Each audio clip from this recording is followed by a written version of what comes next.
Programang ito ay rated SPG. Striktong patnubay at gabay ng magulang ang kailangan. Maaaring may masiselang tema, lengguwahe, karahasan, sexual, horror o droga na hindi angkop sa mga bata. Mga kapamilya, welcome back at narito ang mga dapat nating abangan sa FPJ's Batang Quiapo. Naglulupasay sa galit si Rigor nang mabalitaan niyang tatakbong Vice Mayor si Tanggol at maging si David ay hindi makapaniwala. Kaya naman inudyukan ni David ang kanyang amang si Rigor na makipagsabuatan sa mga gerero para hindi manalo itong si Tanggol. Ang hindi alam ni Rigor, protector din pala ng mga illegal na droga ang mga gerero. Sinabi ni Rigor kay David na hindi siya papayag na ang demonyong si Tanggol ay makapasok sa politika. Sa kabilang banda, hindi pa rin magpapatalo ang mga gerero matapos malaman ni Gustavo na tatakbo ang traidor niyang anak na si Olivia at si Tanggol ang vice mayor nito.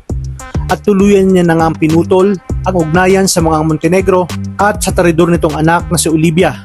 Sinabi niya kay Roberto at Pilar na hindi sila uurong at kinakailangan kumilos na sila. Dagdag pa niya na mas lamang sila dahil kilala na sila sa politika, di kagaya ni Tanggol na baguhan lang.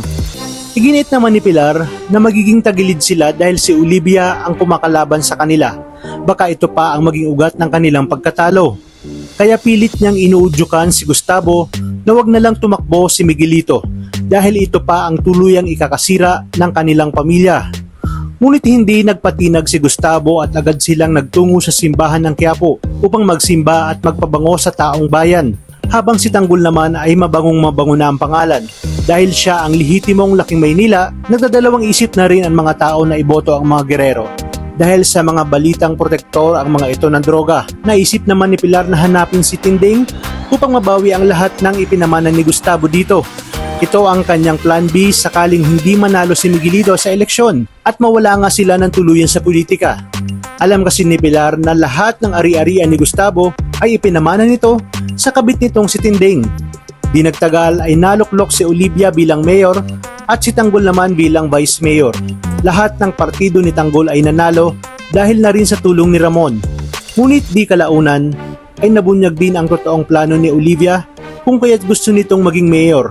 Kaya naman dito lahat ginawa ni Tanggol at ng mga kapartido niya upang matanggal ito sa pwesto.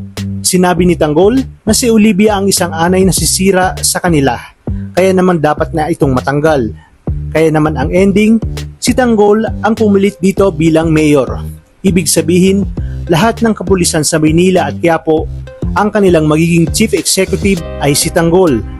Walang magagawa si Rigor kundi sumunod sa kanilang hepe at tanggapin na si Tanggol ang naging mayor at magiging sunod-sunuran sa dito.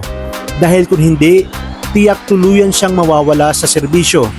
Magbibigay pugay si Rigor kay Tanggol kahit hindi niya gusto. At dito na nga magsisimulang maningil si Tanggol sa lahat ng kahayupang ginawa sa kanya ni Rigor. Kaya naman tutok lang dahil marami pa tayong dapat abangan sa FPJ's Batang Quiapo. Maraming salamat sa inyong panonood at pagpalain tayong lahat, kapamilya.